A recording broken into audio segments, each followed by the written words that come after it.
Olá, meu nome é Felipe Cavalcante e este é o podcast Além da Curva.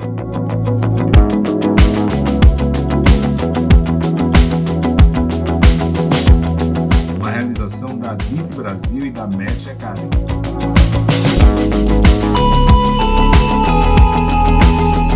Aqui eu coloco em prática a minha paixão por difundir conhecimento e ajudar as pessoas e empresas. E você terá um encontro marcado com as lideranças e empreendedores que estão fazendo a diferença nos setores imobiliário e turístico do Brasil.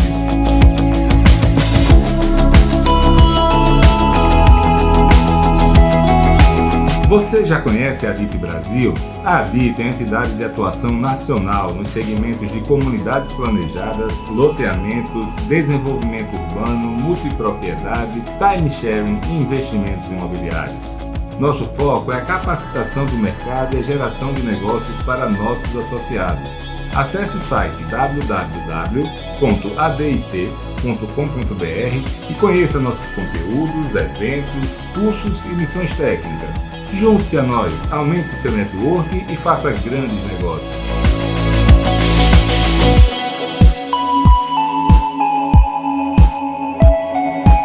A Match traz para o Brasil um novo conceito de união entre conteúdo de qualidade e geração de negócios. Temos uma ampla gama de soluções para o fundo imobiliário, fruto de uma sólida rede de relacionamento com os principais gestores de recursos do Brasil. Se você precisa de recursos para seu empreendimento, fale conosco, certamente teremos uma solução. Com os serviços de advisory e conselho de administração, as empresas poderão contar com toda a experiência, conhecimento, rede de relacionamento e dedicação pessoal de Felipe Cavalcante para planejar seu crescimento ou para reduzir a curva de aprendizagem nos setores de multipropriedade, time sharing, bairros planejados, loteamentos e complexos imobiliários turísticos.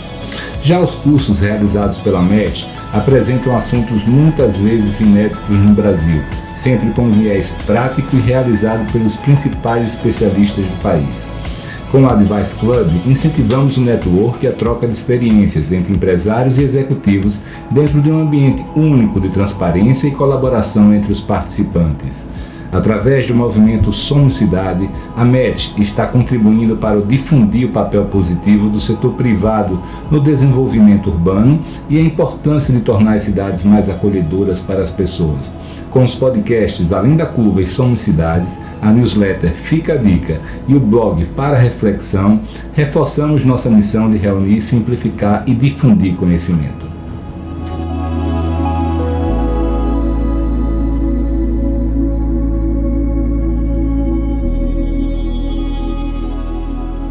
Oi pessoal, tudo bem com vocês? Mais uma vez juntos aqui no podcast Além da Curva, hoje com meu amigo Rodrigo Mendonça, da Estrela Urbanidade, nome novo, né, Rodrigo? Você explica esse posicionamento, irmão. Seja muito bem-vindo, hein, cara? Felipe, muito obrigado. Boa tarde. Boa tarde a todos aí que irão nos ouvir. Boa tarde, boa noite ou bom dia. Boa alguma coisa, sempre boa. E obrigado pelo convite, Felipe, pela oportunidade.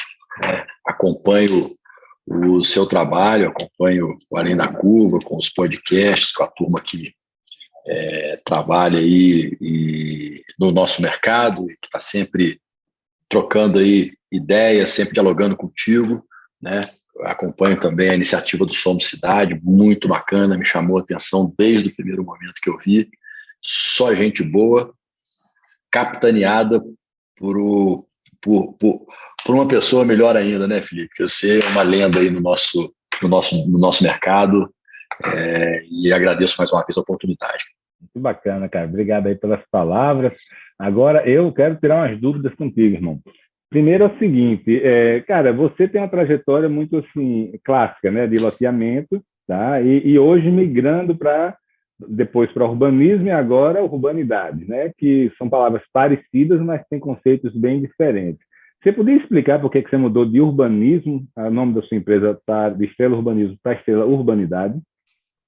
Claro, claro. Essa mudança é quase consequência de uma prática que a gente tenta aplicar em nossos empreendimentos, né? A minha origem enquanto engenheiro sempre foi muito de obra, sempre valorizando muito a engenharia, apesar do nosso país não valorizar tanto quanto deveria, né? A parte de projeto, a parte de experiência construtiva, enfim. E no mercado imobiliário é muito importante a obra, é muito importante o produto, mas tem outros fatores que são tão relevantes quanto, para não dizer mais relevantes, né? E desenvolver um projeto imobiliário, desenvolver um trabalho nesse sentido, tem uma relação muito forte com as pessoas, porque no final das contas quem o seu produto, quem o seu trabalho vai impactar, né? Então, imaginarmos hoje o ciclo de um desenvolvimento imobiliário, com a prospecção, o desenvolvimento, o licenciamento, a obra, a entrega e depois 5 anos de garantia, na minha visão, chega a ser até insano, né? A responsabilidade do desenvolvedor com o pós-entrega, ela é maior do que o período do desenvolvimento e da obra, né?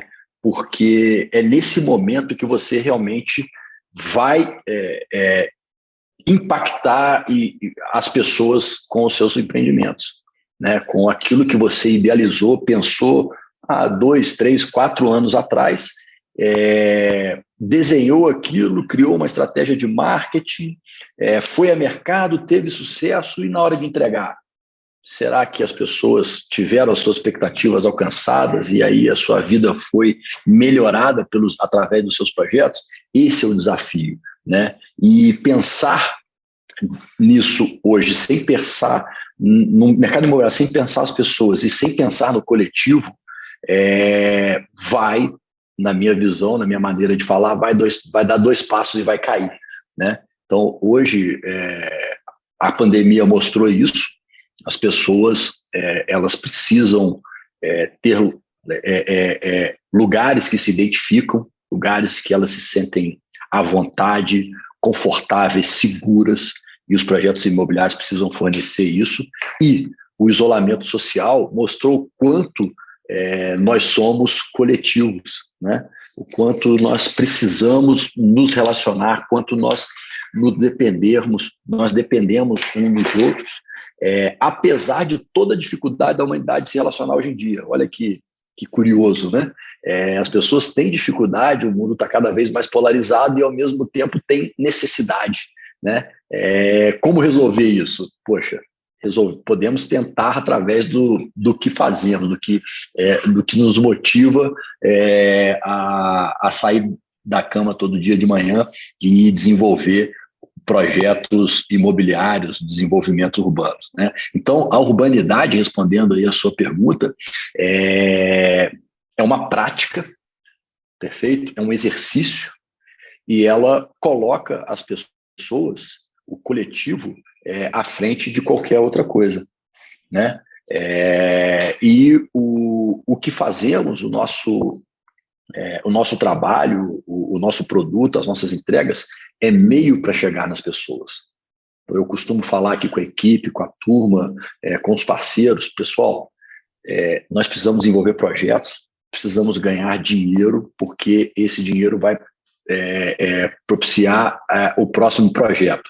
Porém, se ao final das contas nós não tivermos famílias, pessoas melhores através do nosso projeto, não fizemos nada, nós só ganhamos dinheiro, né? Então, o equilíbrio entre o propósito e o dinheiro, ele precisa existir, e isso, para mim, é continuidade, isso é perenidade, e nada melhor do que uma marca assinada com essa palavra urbanidade para representar tudo isso que eu estou falando aqui. Então, por trás desse nome, vem todo um pensamento, todo um comportamento de empresa focado muito nas pessoas, focado no coletivo, focado na Ô, transformação. Rodrigo, como é que você, na prática, consegue transformar esse conceito em realidade? Como é que você atinge seus clientes, por exemplo? Como é que você atinge a cidade?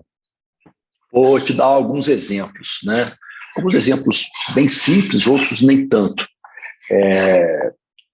Pandemia, 15 de março de 2020, o mundo acabou e aí o nosso relacionamento aqui começa a receber ligações e ligações e ligações, como é que vai ficar meus boletos, meu não sei o que, papá. A minha turma entra em parafuso, a turma fica desorientada.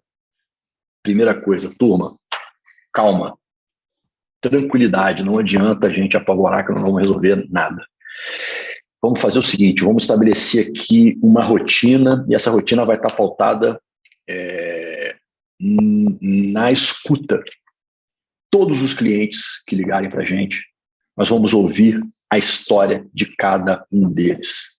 E aí, nós vamos dar uma tratativa específica para cada um. Não tem nada mais injusto no mundo do que tratar igual os diferentes, né?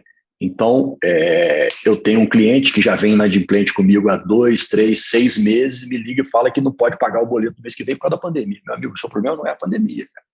Agora, eu tenho um cliente que é um dentista, comprou um lote, é o sonho dele morar no meu empreendimento, está construindo, o consultório dele foi fechado por força de lei e tudo, ele não consegue pagar o boleto. Meu amigo, o que você precisa? Eu não quero pegar seu lote de volta, cara. O que você precisa? Felipe, fizemos isso aí com uma ordem de grandeza de 150 clientes e não tivemos problema com nenhum deles, nenhum, né? E eles hoje consideram muito a empresa, consideram o empreendimento não virou para eles um problema, né? Ou se eles tiveram um sonho, veio algo de força maior no meio do caminho, a empresa ouviu eles e nós tratamos caso a caso. Hoje eu não tenho um problema nem de aqueles que prometeram e não cumpriram, todo mundo, um botou um boleto em cima do outro criou um balão, refinanciamos o contrato, ouvimos todo mundo, resolvemos tudo isso. É um exemplo assim, de como é que você foca na pessoa, né? De maneira simples. Isso é comportamento, isso é estilo da empresa. Um outro exemplo que me chamam assim de maluco, eu sou presidente da Associação de Moradores do Estrela Alta, que é o projeto que nós entregamos agora no ano passado, né? O projeto foi lançado em 2018, nosso amigo em comum, Paulo Toledo, vendeu ele aqui para mim num dia. Tem um ano que ele está entregue, tem 42 casas sendo construídas, o projeto hoje já tem... os lotes estão aí na ordem de R$1.300, R$1.400 o metro quadrado. Não tem um morador, o clube movimenta em torno de 300 a 400 pessoas por dia no final de semana. A área da cozinha lá, o chef cooking, que foi um ambiente bem legal que nós conseguimos, só tem vaga para fazer um evento lá em agosto. Então o projeto pegou uma força gigantesca. E eu sou o presidente da associação. Para quê? Para garantir, claro, existe uma estrutura por trás, tem os gestores, tem os prestadores de serviço, a associação é organizada como uma empresa, tem processos, tem responsabilidade, tem prazo. Nosso amigo em comum, Eduardo Eschenberg, me ajuda muito aqui pela Global, né? Me ensina a cada dia. E eu tenho uma responsabilidade muito grande sobre isso. Por quê?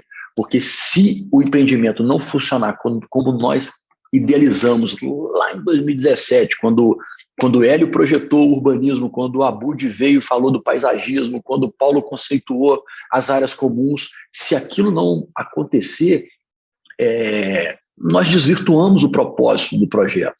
E o empreendimento imobiliário, como eu falei no início, na nossa análise de pensar, ele é para promover a vida, a alegria, o desenvolvimento, né, a família. Esse é o propósito principal dele, né? E aí eu não vou admitir que a associação de moradores desse empreendimento seja aquela associação criada para quê? Para coletar taxa associativa, fazer segurança, cortar grama e limpar as áreas comuns. Não, isso aí vai acontecer e vai acontecer da melhor forma possível. Porém, a promoção do convívio, do relacionamento, da integração das pessoas é o principal objetivo da Associação de Moradores. Felipe, você conhece muito mais empreendimentos do que eu no Brasil. Aqueles empreendimentos que têm o metro quadrado mais valorizado no Brasil não são necessariamente aqueles que têm a melhor construção, o melhor projeto. São aqueles que têm as pessoas mais felizes. Por quê? Porque isso vira objeto de desejo, o preço sobe. Os clientes viram fãs, né? Exatamente, se identificam, né? Se identificam. Então, esse é um outro exemplo da prática da urbanidade, né? Outro ponto, muito foco em espaços que eu chamo de lugares comuns, de áreas comuns, áreas públicas. E pública não no sentido da propriedade, pública no sentido do uso, né? Vamos lançar um projeto agora no meio do ano, né? Apesar de todo o momento aí de mercado que a gente está vivendo, mas um projeto que tem uma expectativa muito grande, né? Uma localização muito boa na cidade aqui, fantástica localização, em termos de empreendimento horizontal, é melhor até do que o Estrela Alta, esse que eu acabei de falar. E o projeto tem uma característica muito interessante. Em frente a ele tem a maior praça pública da cidade. Começamos a estudar o projeto, o Hélio me ajudou no projeto urbanístico, e aí, poxa, como é que eu vou pensar numa área comum, uma área que promova o convívio, o palco para o relacionamento das pessoas, né? É assim que a gente pensa. Olhei para aquela praça e falei, poxa, em vez de eu pegar aqui e investir 1, 2, 3, 4 milhões num clube dentro do empreendimento e ter aí 300 privilegiados a usarem, vou pegar esse dinheiro, vou colocar numa praça e a cidade vai usar essa praça. Nós vamos garantir com que aquele lugar seja o lugar, o espaço público mais qualificado da cidade. Né? É a maior praça da cidade. Então, adotamos a praça, numa concessão aqui com a prefeitura, e agora, dia 14, sábado agora, nós vamos ter o evento de lançamento da praça. Vai ser inusitado, porque vai ser um empreendimento em que nós vamos conseguir entregar a área comum antes de entregar a infraestrutura. A praça vai ficar pronta antes do empreendimento. E a cidade vai usufruir desse investimento.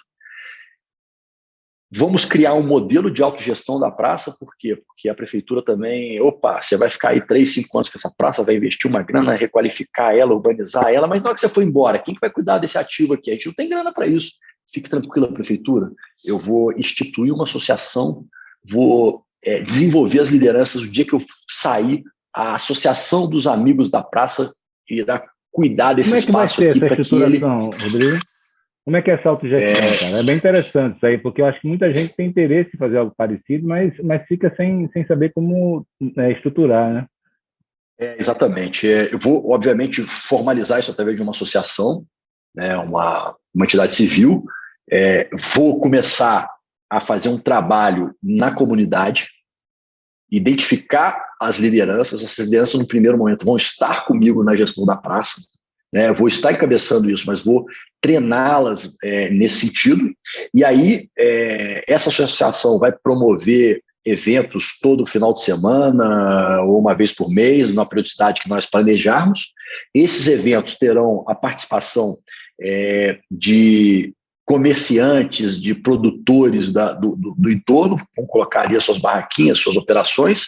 Eles vão vender seu queijo, vão vender seu algodão doce, sua pipoca e tudo, o seu artesanato, e a associação vai recolher um fundozinho pequeno só para manter a praça sem fins lucrativos, né?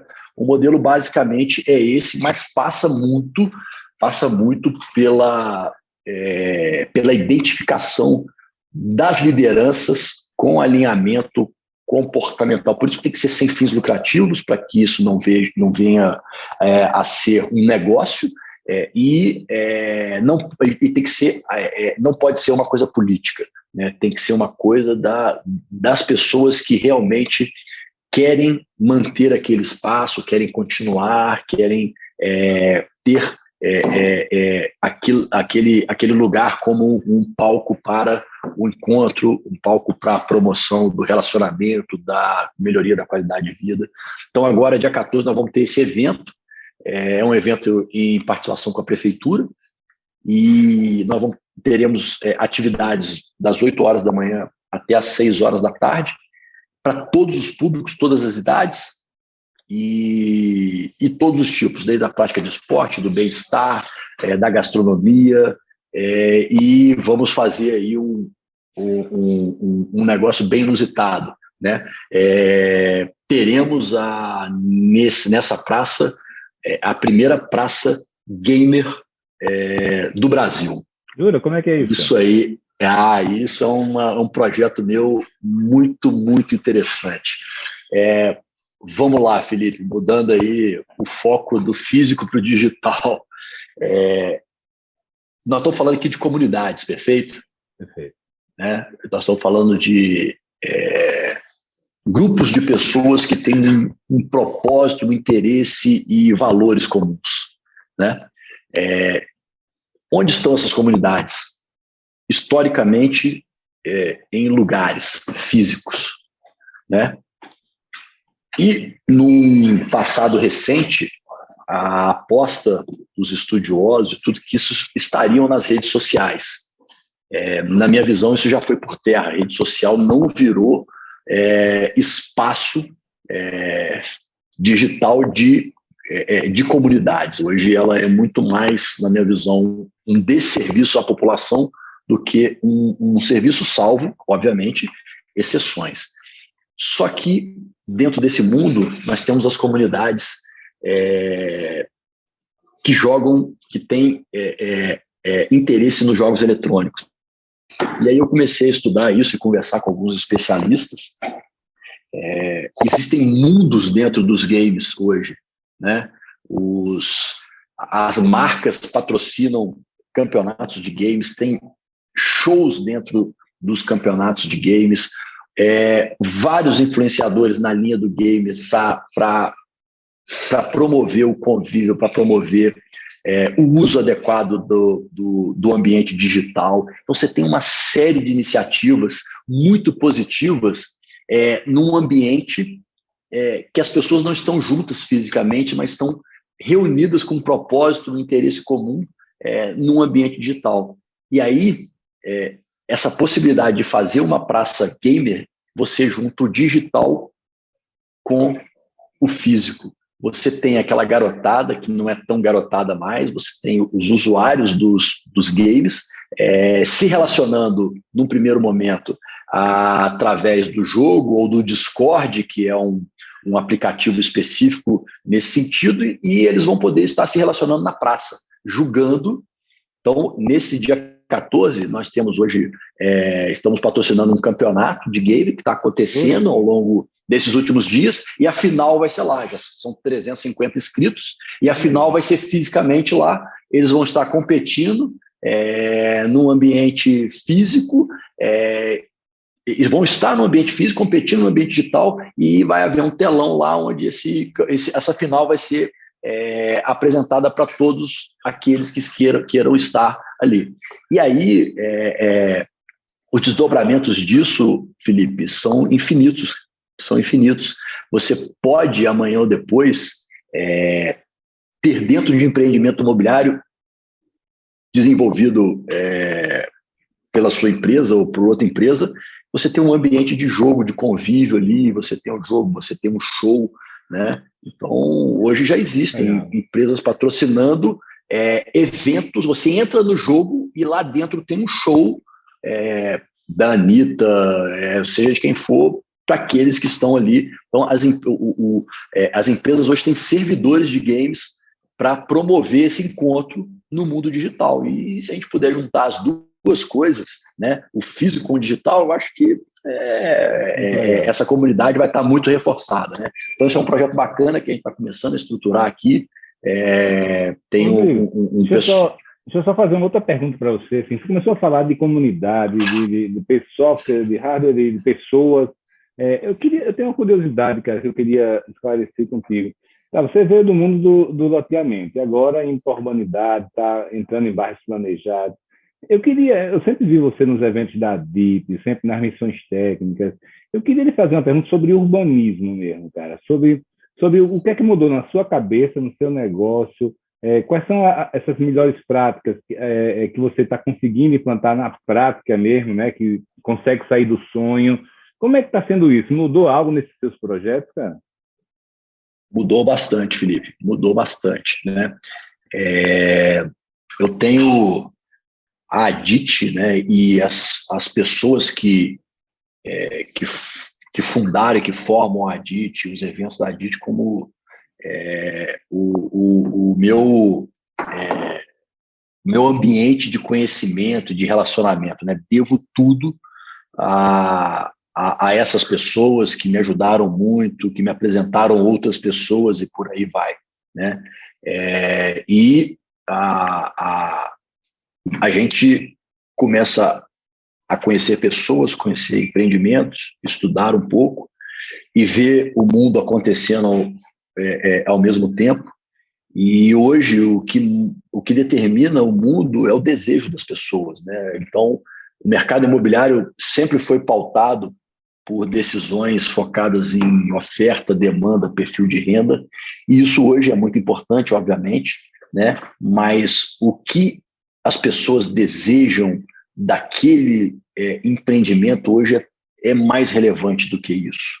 É claro que a gente não vai fazer um empreendimento de R$ 1.500 o metro quadrado e querer vender para uma classe C, não é disso que nós estamos falando, mas quando você começa a ouvir as pessoas, entender o comportamento delas, você começa a alinhar mais os seus projetos a essas comunidades, né? Ou a várias comunidades, isso também é possível. E para isso, e é a única ferramenta que eu conheço para sintetizar, resumir isso e colocar isso num projeto imobiliário, é o placemaking, são as técnicas de placemaking, de diagnóstico, de pesquisa, de cocriação, de engajamento, né? Que hoje eu não enxergo nenhum projeto meu sem estar lastreado num trabalho como esse. Não consigo pensar nada diferente disso. Então, o Estrela Alta, que eu citei, que está pronto, que está entregue, não foi possível nesse sentido, porque eu conheci e estudei isso depois, mas hoje, pela associação, eu tento colocar isso em prática. O Estrela do Parque, que é esse projeto que nós vamos lançar agora, no meio do ano, o primeiro trabalho, assim, o primeiro real investido no projeto foi exatamente um trabalho de placemaking com as suas propostas, com o seu entendimento, e aí o desdobramento desse trabalho, ele é dentro Rodrigo, do que fazemos, ele é plural, ele é plural.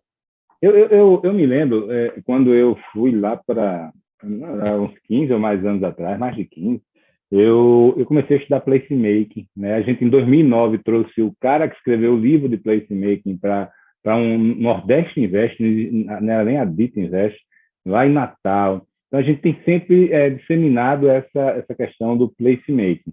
Mas eu queria aproveitar você, cara, um empreendedor que faz isso na prática, para você explicar para os empreendedores, para os executivos, para os profissionais que estão ouvindo a gente e vendo, o que é esse placemaking? Na prática, o que é que você faz? Você disse, eu começo com ele. O que é que você começa? O que é feito? Qual é o resultado final? Bom, na prática, o que né? Resumidamente, é um trabalho de pesquisa, né? Mas de pesquisa muito mais qualitativa em termos de comportamento e de história do que propriamente algo quantitativo.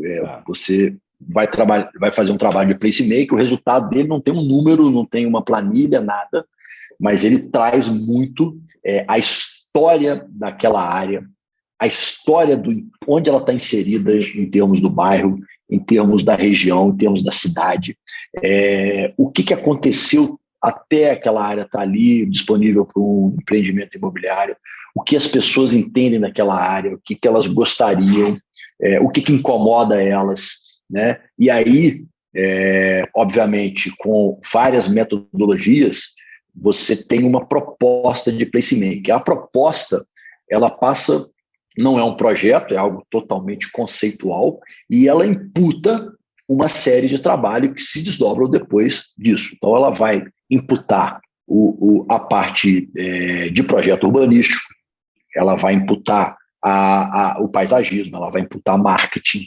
ela vai dar base para o tipo de produto que você vai colocar ali também, né? Então, o placemaking, ele tem a capacidade de ouvir as pessoas, sintetizar aquilo que elas esperam da área, mesmo que elas não saibam exatamente, né? E depois transformar isso em um produto imobiliário, uma campanha de marketing e outros desdobramentos, sejam de projetos, sejam de obras, sejam das entregas que venhamos a fazer, né? Então, na prática, é isso, né? A prática, por exemplo, lá no Estrela do Parque, fomos entender a história das praças da cidade, né? Fomos entender como as praças funcionam no mundo inteiro. Então, os tipos de praça, a Praça do Coreto, a Praça da Igreja, né? A Praça do Comércio, e legal. O que aí fomos entender o bairro. O bairro ele está a 3 quilômetros do centro da cidade, porém ele tem uma característica rural impressionante, né? Ainda tem muita gente que produz o seu leitinho ali, faz o seu queijo, a sua hortaliça. Então, como é que você mistura essa proximidade do centro, essa questão urbana com uma questão mais rural, né? Era uma fazenda antiga, né? Tinha uma casa que não era uma casa histórica, não era uma casa antiga, porém as pessoas tinham uma identidade com a casa gigante, ela era uma referência para o bairro, porque a praça ela é recente, ela veio depois da duplicação da via que tem em frente à área, mas a casa é um pouco mais antiga. Então, o nosso projeto inicial previa demolir a casa. Fomos ouvir as pessoas, não faça isso. Aí o que nós pegamos? Pegamos a casa, fizemos restauramos a casa. Num primeiro momento, ela vai ser a loja do empreendimento e depois nós vamos doar ela para a associação da praça e do condomínio, né? Ou seja, a história está ali preservada, né? As pessoas vão olhar para aquela casa e falar: opa, eu fui criado ali, eu brincava ali, quero continuar ali, ainda mais agora que tem uma praça bacana em frente, que tem uma horta ali, tem uma área de pet, tem uma área para jogos eletrônicos, tem banheiro na praça agora, tem uma área para piquenique, tem uma área para as crianças, tem um espelho d'água, né? Isso tudo fez parte da proposta de placemaking, né? Os equipamentos. Rodrigo, uma coisa que eu queria perguntar é o seguinte: muita gente acha que placemaking é fazer evento. É isso, placemaking? O que mais fora isso? Realmente, Felipe, o placemaking ele fala o seguinte, que nós vamos desenvolver o hardware, né, que é o físico, que é o nosso projeto, para o quê? Para ter o hardware como um palco para o software, que são as atividades, para chegar no peopleware, que são as pessoas, né? Então, as pessoas sem o hardware, sem o físico, não conseguem criar o espírito de comunidade. O físico sem as pessoas não é nada. O que é o software? O software é a união entre as pessoas e os lugares. Ele promove, ele azeita essa relação dos lugares com as pessoas. Então, mas não dá para escolher. Eu só consigo ou dedicar ao software ou dedicar ao hardware. Foque no software. Por isso que as pessoas têm uma tendência de falar que placemaking é muita atividade. Porque realmente, se você... É claro que se você... A gente vê muitos lugares que não teve nenhum pensamento de hardware e vieram atividades e transformaram o lugar. Isso acontece. Mas quando você consegue unir as duas coisas, quando você pega... Porque o placemaking ele não te propõe somente os hardware, ele te propõe o software também. Olha, nesse lugar aqui você vai atender esse público nessa hora do dia, nesse dia da semana. Então, ele mistura o hardware com o software para chegar na pessoa, nas comunidades. Então, tem aquelas pessoas que querem praticar esporte, tem as pessoas que querem promover o convívio em família, tem pessoas que querem o bem-estar. O placemaking ele ouve todos esses públicos, traduz o desejo deles e coloca isso na prática, nos projetos, nos lugares e nas atividades, né? Então, a atividade é muito importante porque ela é a conexão do people com o hardware. Perfeito. Cara, e você falando de people, software, hardware, a gente estava conversando uma vez, eu não lembro se foi uma palestra sua, ou se foi um bate-papo nosso, algum amigo nosso comentou, não sei. E foi um stand de vendas que você fez, que você causou a sensação das pessoas do que seria o empreendimento, né? Você fez da rua, não foi isso? Um stand decorado da rua, cheio de questões sensoriais. Explica aí para a turma que está vendo para a gente o que foi isso, cara. Foi bem bacana essa ideia, e assim, uma ideia, ela é construída, né? Então, eu tinha uma necessidade que foi se transformando, muito interessante, né? Juiz de Fora, como várias cidades de Juiz de Fora, sofre muito com as inundações e as enchentes, né?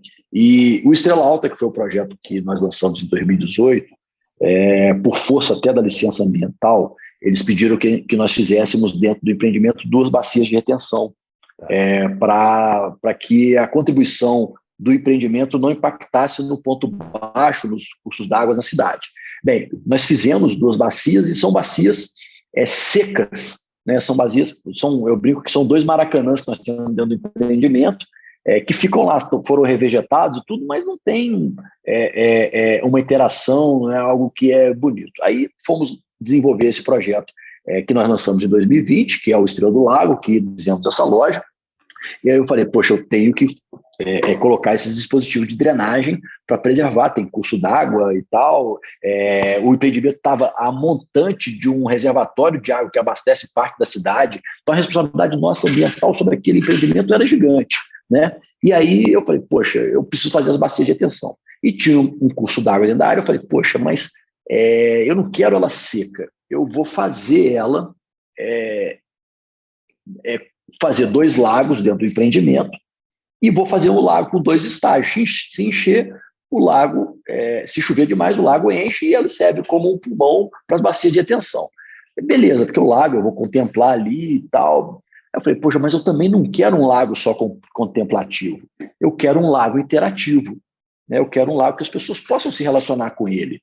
E aí eu falei, poxa, eu tenho que entregar uma água para esse lago com qualidade para que as pessoas possam utilizar. E aí, nesse ínter, conheci a Bia Codas da Geasa, e ela sempre muito focada em soluções baseadas na natureza. Falei, Bia, estou com essa questão aqui, me arruma um jeito de filtrar essa água.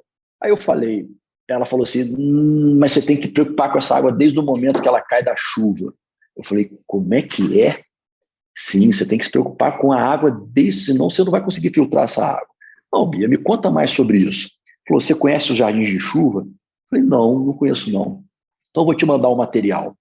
E vem aqui em São Paulo para você conhecer essas iniciativas que algumas subprefeituras estão fazendo. Aí fui lá. Nesse momento, eu conheci o Nick Sabei, que é o paisagista que trabalha com ela. Ela me apresentou também o André Graziano, que trabalhava um paisagista que trabalhava, que inclusive o projeto do Parque do Povo é dele, para paisagismo. Eles me mostraram essa iniciativa, eu fiquei encantado. Falei, Bia, faz para mim uma proposta conceitual disso aí. Peguei aquela proposta, espetei no WhatsApp, liguei para Paulo Toledo. Falei, Paulo, olha isso aí. Olhei, o que tem, Rodrigo? Isso vende, Paulo? Falou, Rodrigo, vende muito. Falei, então tá bom, então nós vamos botar isso no nosso projeto, nós vamos embarcar isso no projeto. E aí, o Jardim de Chuva nada mais é do que pequenas microbacias que acumulam a água, que seguram a água para que ela não chegue com velocidade no ponto baixo, né? Você tem ali dentro do jardim plantas que têm uma função muito mais ambiental do que ornamental, né? Para quê? Para evapotranspirar a água, ou seja, a água da chuva cai ali, e você tem no fundo do jardim materiais que são drenantes que devolvem a água para o lençol freático. Então, quando chove, a água ela é retida ali no jardim de chuva, parte dela infiltra e volta para o lençol freático, parte evapora, aquilo que sobra é retido. Se a chuva for muito forte, depois desse processo todo, ela extrapola para a rede de drenagem normal. E aí nós temos vários dispositivos desses com estratégias no lote, estratégia na rua, estratégia da bacia.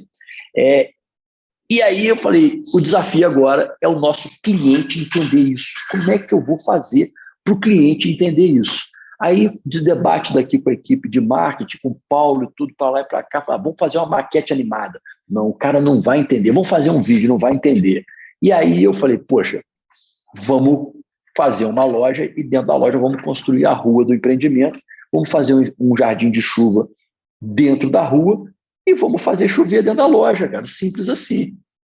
E aí o cliente, ele era recebido na loja com hora marcada, ele tinha uma jornada em que explicava o ciclo da água, explicava o jardim de chuva, todo um trabalho assim bem sensorial, tinha lá, o projeto foi pautado no verde da natureza, no azul do ar, e no branco no azul da água e no branco do ar, né? E na hora que ele passava por toda essa experiência, que era uma espécie de um corredor, que nós contratamos até cenógrafos para desenvolver esse trabalho, ele abriu uma porta e dava de cara com a rua do empreendimento. Exatamente como está construída lá hoje, com ter travado, com lote, com jardim de chuva, tinha uma bicicleta e assim uma extensão de rua considerável dentro da loja. E aí nós explicávamos, ele já tinha entendido que era o jardim de chuva e a gente chegava, então agora você vai ver o jardim de chuva funcionando. Tinha um botão, o cara apertava, chovia, o jardim funcionava na frente dele e aí o resultado, teve cliente que chorou e o projeto vendeu em 10 minutos. Esse é o resultado, foi bem bacana, a experiência Você sabe que eu sempre sonhei em fazer uma rua decorada, cara. Sempre sonhei, assim, sempre dizia, pô, tem que fazer no meu empreendimento uma rua decorada, assim, para mostrar, para a pessoa visualizar como vai ser a infra, né, o padrão, o acabamento, tudo isso. Né? E o curioso, Felipe, o curioso é que, obviamente, tinha uma maquete do empreendimento, uma maquete muito bacana, e quando você coloca um cliente dentro de uma loja, no stand de venda, a primeira coisa duas coisas que ele, basicamente, ele quer: quanto custa e cadê a maquete? Cara, a maquete ficou secundária dentro da loja. As pessoas não estavam preocupadas com a maquete, estavam ali na rua. Aí você tinha criança brincando na rua, gente, aí tinha, obviamente, um ambiente bem descolado no entorno. Então, ali era um local em que as pessoas estavam, de fato, se relacionando. Né? E ali, além disso, a gente podia... A iniciativa do Jardim de Chuva, além dessa questão ambiental, ela promove o convívio também. Por quê? Porque te convida, você tem que ver, hoje está pronto o empreendimento lá, você ter um jardim na frente da sua casa, em vez de ter uma vaga de carro, cara, é um privilégio. Os lotes que tinham um jardim na frente da sua casa deram briga, não, eu quero esse jardim na frente da minha casa. Né? E aí você cria senso de pertencimento, engajamento, e aquela comunidade ali começa a ir para a rua, as ruas são palco também. Quando você faz um desenho urbano em que as ruas te convidam a estar ali, quem sabe amanhã ou depois a gente pode estar promovendo até aquele velho encontro nas cidades do interior que as pessoas botavam as suas cadeiras na frente da sua casa e ali estavam conversando e se relacionando naquele final de tarde. Né? Então, esse é o propósito de um projeto como esse. Você falou aí que vendeu em 10 minutos, mencionou o Paulo algumas vezes aí, né, que é o nosso amigo super fera. E cara, eu queria saber qual tem sido a sua experiência, qual é a sua predileção em termos de estratégia de vendas, né? Por exemplo, você falou com orgulho que vendeu rápido, os seus empreendimentos têm vendido rápido. Por outro lado, nesse momento que a gente está, então, passando agora, né, a gente está aqui em 2022, com esses últimos um ano e meio aí de galope de inflação, custo de construção na lua, na altura. Cada vez mais pessoas estão defendendo que você não venda tudo na largada. Muitas vezes o sucesso de vendas pode ser o fracasso econômico lá na frente, né? Porque o aumento de custo pode comer o seu lucro. Tá? Qual é a sua visão sobre isso? Você é um defensor realmente da venda rápida ou você acha que tem que, como outros loteadores, outros incorporadores, ir mesclando e deixar alguma coisinha lá para frente para recuperar a inflação? Eu não acho que tem certo ou errado, não, sabe, Felipe? Eu acho que quando a gente está falando de casos como esse, nós estamos falando de estilo. Quando se fala de estilo, não tem certo nem errado, né? O meu estilo é o estilo de vender rápido. Isso é uma característica não só de vender rápido. Estou entregando esse empreendimento agora em 18 meses de obra, né? Então, é vender rápido, fazer rápido, girar rápido. Quero desenvolver rápido, né? Vender rápido e depois gerenciar a carteira. Esse é o meu maior objetivo. E eu sofri com isso, tá? Com essa de não ter um estoque para poder tirar uma diferença de custo, e eu perdi muito nesse empreendimento. Lancei ele em 2020, numa condição de mercado inflacionária totalmente diferente do que eu passei em 2021 e perdi resultado do empreendimento por não ter esse estoque. E perdi mais ainda por quê?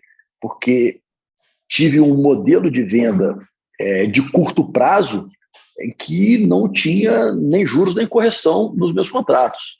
Então, vendi 66% do empreendimento assim. Então, isso eu perdi retorno. Hoje, eu não quero mudar o meu estilo. Estou trabalhando para vender tudo nesse empreendimento agora em julho. Se eu vou conseguir ou não, o mercado vai dizer, o futuro vai dizer. Porém, eu vou adaptar a minha estratégia para que eu sofra menos, né? Continuo preferindo administrar carteira do que administrar estoque. Estoque, para mim, por mais Rodrigo? que seja estratégico, o estoque para mim, na minha leitura, Felipe, é o produto que não deu certo. No final das contas, eu entendo dessa maneira. A carteira, eu jogo com duas cartas. Eu tenho o meu contrato aplicado e eu aperto um botão e trago ele a valor presente, faço liquidez. Né? O lote, eu não necessariamente tenho essa possibilidade. Né? E o que acontece? A ideia de se vender rápido, ela tem uma outra estratégia por trás, né? Vender rápido, para mim, é vender tudo. É um dia, é uma semana, é um mês, faz pouca diferença, né? Vender tudo num curto espaço de tempo, que depende do quanto você entende o que é a definição de curto espaço de tempo. Mas o fato de você vender tudo quer dizer que ficou alguém sem comprar, o seu produto pegou força e ele vai ter uma valorização subsequente, né? Por quê? Porque terão pessoas que ainda desejarão comprar e elas vão comprar com um spreadzinho. E esse spread, ele precisa ser do meu cliente, Felipe. Ele precisa ser do meu cliente. Eu vendi 60% desse empreendimento de 2020 porque para os meus clientes que compraram da gente em 2018, que eles ganharam dinheiro nesse spreadzinho. Então, esse dinheiro na mesa que muita gente entende como perda, eu entendo como investimento para o futuro, para carregar esse cliente comigo ao longo de alguns anos. Perfeito. Né? Esse é a maneira, não é questão de certo ou errado, é estilo, é maneira de se pensar, enfim. Eu acho que é muito nesse sentido que eu tenho uma identificação muito grande com o nosso amigo Paulo Toledo. Né? Beleza. Cara, e você agora está dando outro passo aí para bairro planejado, né? Bairros verticais. Como é que está sendo isso aí? Qual é a chave que você vira aí? O que é que muda de mentalidade de modelo de negócio? Muda bastante, né, Felipe? Todos dois são produtos imobiliários, mas são bichos bem diferentes, né? Então, você tem um perfil de cliente diferente, você tem uma gestão comercial, um posicionamento distinto. Então, isso tem que ter muita cautela, né?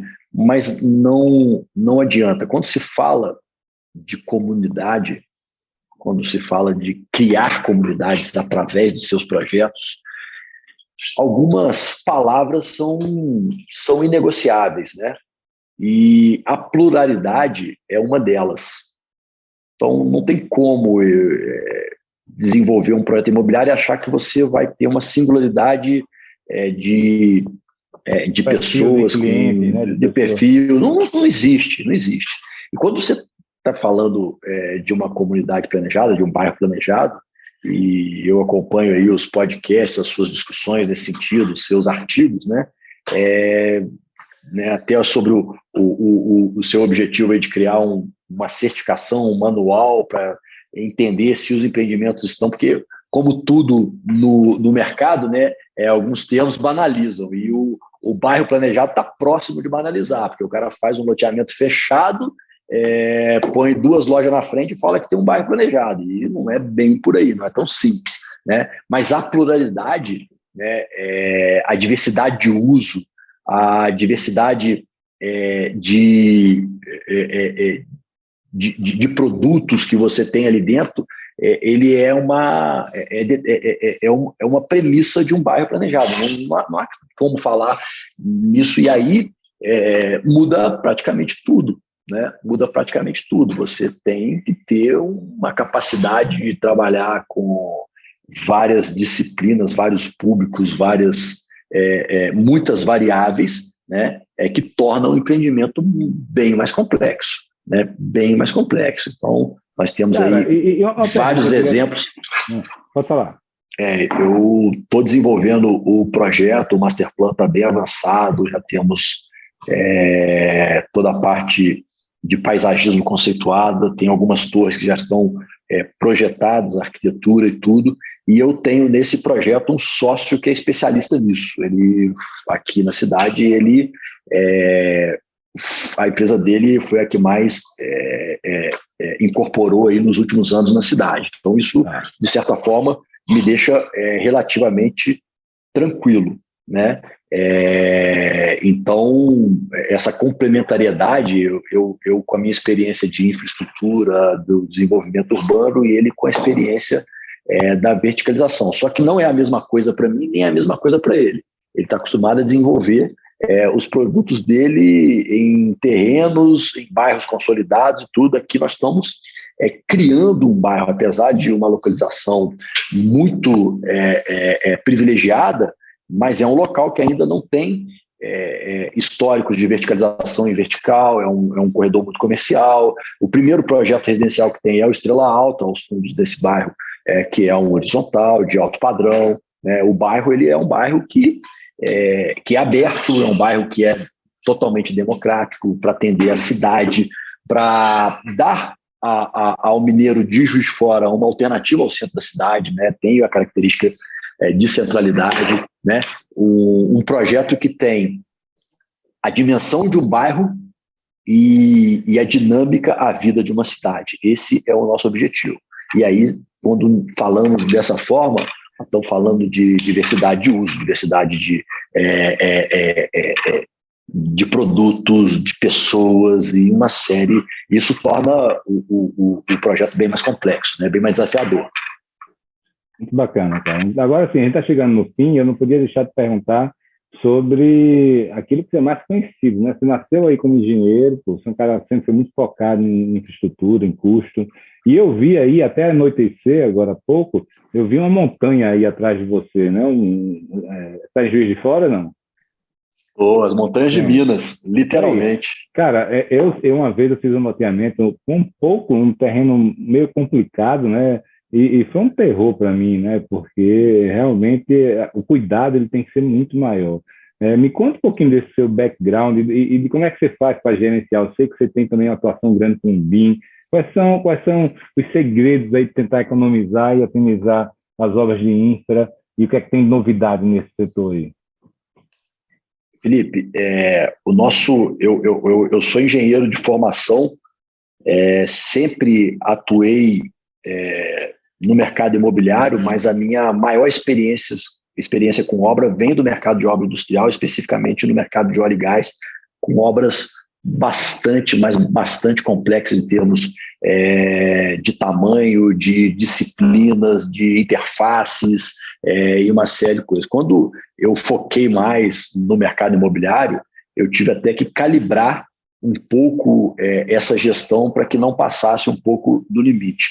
Em contrapartida, o nosso mercado ele é um mercado que ainda é muito pouco profissional nesse sentido, da engenharia e tudo, que ainda valoriza pouco projeto, que valoriza pouco experiência, porque projeto, né, se você for lá ao pé da letra e ver a origem do latim da palavra projeto é desejo. Simplesmente assim, né?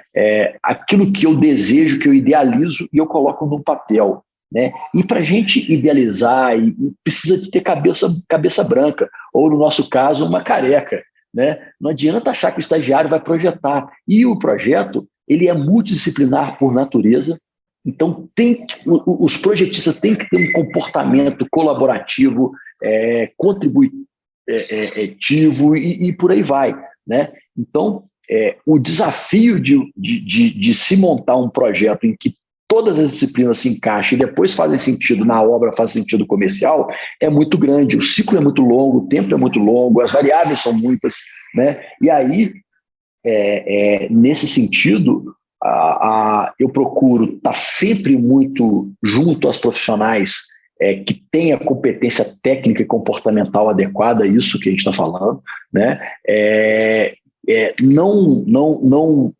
Porque quando você começa uma obra, né, eu fico vendo meus amigos que vão construir, aí, primeira coisa que ele contrata, o projeto. Aí, poxa, eu recebi um projeto da minha casa de 50 mil, mas achei caro, consegui contratar um de 15. Eu falei, lá vem, não vai dar certo. Não é assim, pessoal. Projeto é um negócio que não tem preço, cara. Não dá para ser, apesar de que o mercado direciona para tabelar, o que tem por trás do projeto, a experiência do cara, o que ele vai te propor. Você vai perder esses 35 mil que você economizou lá na frente, porque você tem uma má qualidade de projeto. Então, a gente valoriza muito isso daqui, né? O pessoal da área de projeto que a gente atua gosta muito de trabalhar com a gente, porque eu deixo eles criarem, exijo deles um relacionamento entre eles muito, muito grande, eles têm que se conversar, eles têm que se complementar, né? Eu sou esse azeite entre eles e a gente procura aqui promover um ambiente muito colaborativo, de muita ideia, tudo é possível, né? Desde que a conta feche, obviamente, mas o espaço de criação dessa turma é muito bom, e aí por conta disso a gente consegue desenvolver alguns projetos bacanas, essa experiência técnica de gerenciamento de projetos no mercado industrial também contribui bastante, e eu também tenho, na época que eu fui engenheiro, a minha experiência sempre foi muito com obra de terra, com obra de infraestrutura, então eu consigo dialogar bem com esse pessoal. E a base disso, o que é? A base de um projeto bem feito é um projeto urbanístico compatibilizado com o projeto de terraplanagem, né? Então você falou, poxa, eu peguei, você vê as montanhas, eu tenho dificuldade nisso e tal. Poxa, esse é o desafio, né? Você compatibilizar um projeto urbanístico com um projeto de terraplanagem que desenvolva um produto adequado, que desenvolva um desenho urbano adequado e que tenha uma economia que a conta feche, né? Que possa ser viável nesse sentido. Então, esse é o desafio. E, nesse sentido, a gente desenvolve e investe muito nessas parcerias, né? Que todas elas aí praticamente são do nosso relacionamento e tudo, a gente só consegue, talvez, misturar isso bem, cara. Valeu, meu amigo. Bom demais bater esse papo contigo aí, cara. Foi bom saber um pouquinho mais aí, né, de você e dos seus planos. Você sabe que a gente, apesar de estar sempre junto nos eventos, a gente nunca parou para conversar mesmo, né? Assim, me explica aí o que você está fazendo, né? Mas eu sempre escuto muito elogio a seu respeito, cara. Acho que você está no caminho certo aí. Torço muito pelo seu sucesso, cara, e realmente quero que tudo dê certo, os estrelas depois virem bairros planejados e depois sair de Juiz de Fora para o Brasil, né, cara? Exatamente. Eu já tenho algumas iniciativas fora de Juiz de Fora, apesar daqueles projetos que estão sendo performados, estão aqui, mas nós temos algumas iniciativas aí no Nordeste, que é um prazer e uma honra poder tá atuando aí com alguns amigos, né, e sócios. Moisés é meu sócio aí, nós temos uma marca juntos, né, a Único, que nós fundamos para justamente desenvolver projetos de porte maior e muito focado no placemaking, muito focado no desenvolvimento urbano, alinhado com o desejo daquela região, né? Porque, como o próprio nome diz da empresa, a gente entende que cada projeto é único, a gente não acredita num Ctrl-C, Ctrl-V no mercado imobiliário, numa repetição, né? Eu costumo falar com a turma aqui, quando eu fui visitar o Museu do Amanhã, e logo na entrada do Museu do Amanhã está lá, a vida é repetição e inovação. E no fundo é isso, né? Claro que em graus distintos. Então, quando nós pegamos uma área para desenvolver, eu acredito em muita inovação. É difícil você repetir a fase de projeto, desenvolvimento, de conceituação do projeto.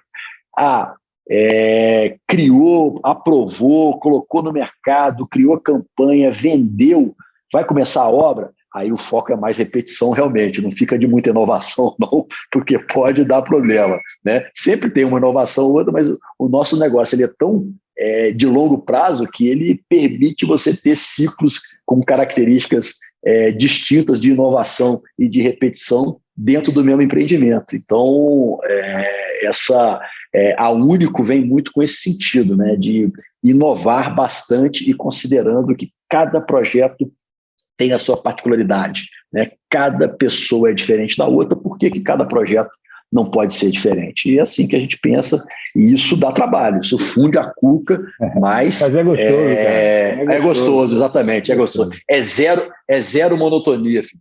Zero monotonia. É isso que estimula a gente, cara. Mas valeu, irmão. Eu passo para você aí, só para você dar suas palavras finais aí. Muito obrigado, Felipe, pela oportunidade. Um prazer estar aqui. Gosto demais de atuar nesse mercado e principalmente a possibilidade de contribuir para a vida das pessoas, para melhorar o mundo, né? Porque se cada empresa, cada pessoa fizer um pedacinho disso, a soma é um resultado muito, muito gratificante, é um resultado muito positivo, né?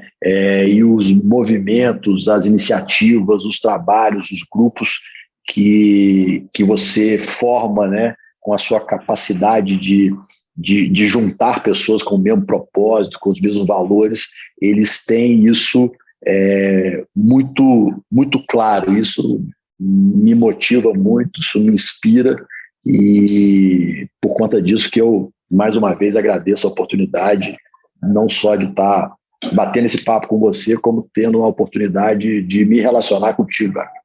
É uma honra. Valeu, meu amigo, bom demais. Valeu, grande abraço, sucesso, hein? Obrigado, Felipe. Tudo de bom. Vamos nos falando, cara.